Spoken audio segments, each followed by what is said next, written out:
So, Coach, I know you've been connected with Coach Frost for a few years. Going back to Nebraska. Just kind of when did that relationship start to happen? When did you kind of meet him? When did that kind of initial connection, I guess a few years back, take place?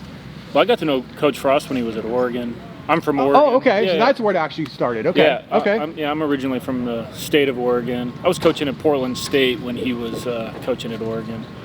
But a lot of my high school coaches, and my dad was one of the high school coaches in the state, they got to be around the program, and that helped develop a relationship, just, kind of mutual friends. And we just stayed in touch. In fact, the first time he was head coach here, I came out each year to visit and talk football and kind of study and learn while he was here. So you were generally kind of aware of UCF. You'd been here, you visited, you've been to the facilities, and so you kind of knew a little bit what you were getting into when he gave you the call this time around. Yeah, got to be a fan. Watching the games from afar, got to see what the staff put together and what they were able to do the last time, and it was fun to watch, obviously. Yeah. So what was that phone call like? Like he said, he wasn't expecting necessarily to get a head coaching job at this point in time, but he did. He got the job. You were one of his. I assume it looks like you were one of the first calls that he made. So what was kind of that conversation like, and how excited were you to jump on board and come down from Boise? Yeah, that's a good question. It was Coach Frost and I mean, we talked probably at least, if not every week, every other week for the last few years, just generally talking about football. Like, hey, did you see this game? Did you watch that play? And he would track what I was doing. Obviously, I was staying in touch with him. If it was a recruiting trip out in the area, I'd go and see him. But, yeah, I can't really remember, even though it wasn't that long ago, what exactly. But he called me and told me that, he was going back to UCF and asked if I would join, and, man, it fired me up to get the opportunity. I mean, how excited are you for the opportunity? I know you've been an OC at other levels before, but to be the OC of a Big 12 team and kind of have a leadership role on this staff, I mean, that's a big honor for you. Yeah, we're really fired up. I mean, the state of Florida is a great place to coach football. This is a great campus to coach ball at. There's a lot of good players in the area, and we're fired up to get to work. Now, we got a lot of work to do, and there's things that we're just getting started on because we just finished the recruiting cycle. But it's exciting. You got a pretty good buzz going here right now with the coaches and us getting to know each other and get to know these kids. The guys are working hard. Still, learning some names and that kind of thing. Got most of the offense down. Still trying to learn some of the defense and specialist guys. But it's exciting right now because there's a good buzz and it's good people. That's really what it comes down to. There's good people around. We got a lot of work to do, but there's good people in the building, so we're going to figure it out.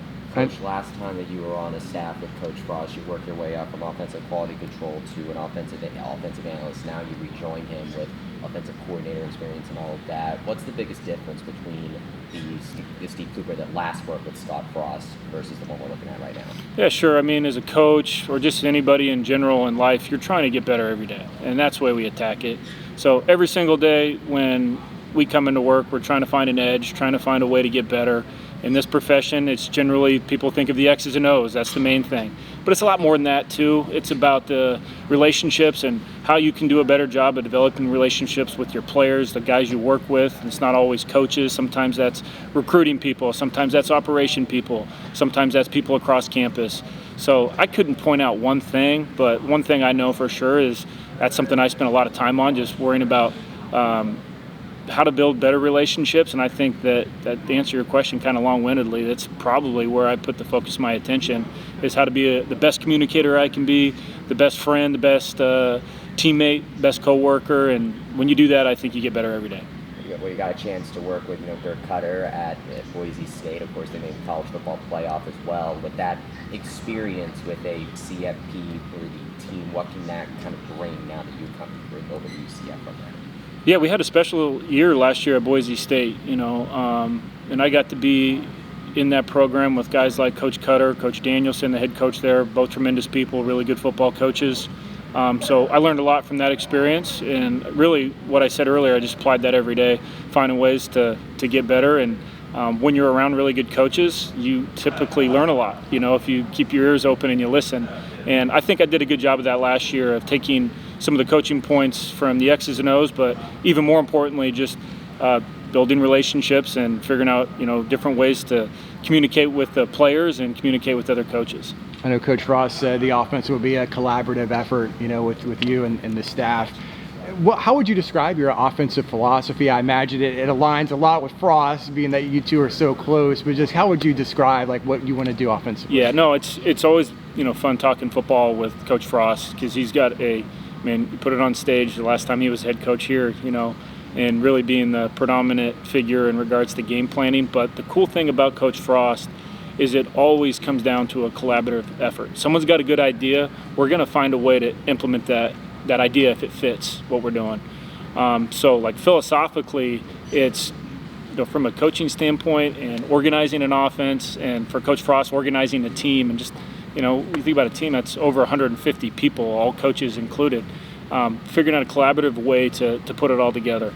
So my philosophy, I'm going to lean on Coach Frost for that. He wants to play fast and he wants to play physical, but we also want to be very fundamental with what we're doing. We want to have base rules for guys to apply those rules and then be able to go attack. You're going to hear Coach Frost say a lot, attack, attack, attack, and you're going to hear the same thing from the offensive staff. And one of my big jobs is to help manage that and make sure that we're getting done those things that Coach Frost really believes in.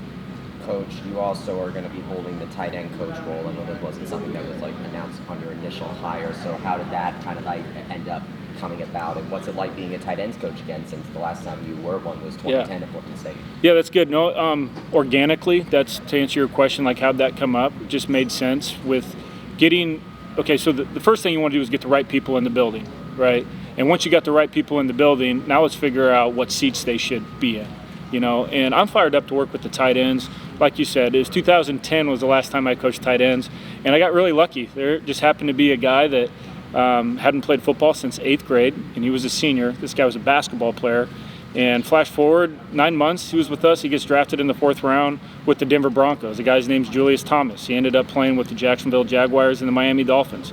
He made 3 contracts in the NFL, and he's doing really well for himself. And that's a good example for these basketball guys that they all have hoop dreams and they think they're going to get drafted to go to the NBA, but a lot of those body types, the 6'5" and bigger basketball players, end up being pretty good tight ends too. So it was just 1 year, and I got lucky to work with a really good one.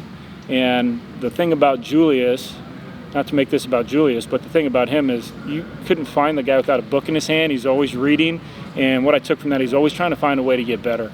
And in 9 months, the dude goes from being a basketball player, he's a really good basketball player, good hoop player, and you flash forward 9 months and he's getting drafted, and he end up playing with Peyton Manning and catching touchdowns for that guy and getting a chance to play a Super Bowl. So that was a cool story to see. And so when I think about coaching tight ends, I think of it fondly.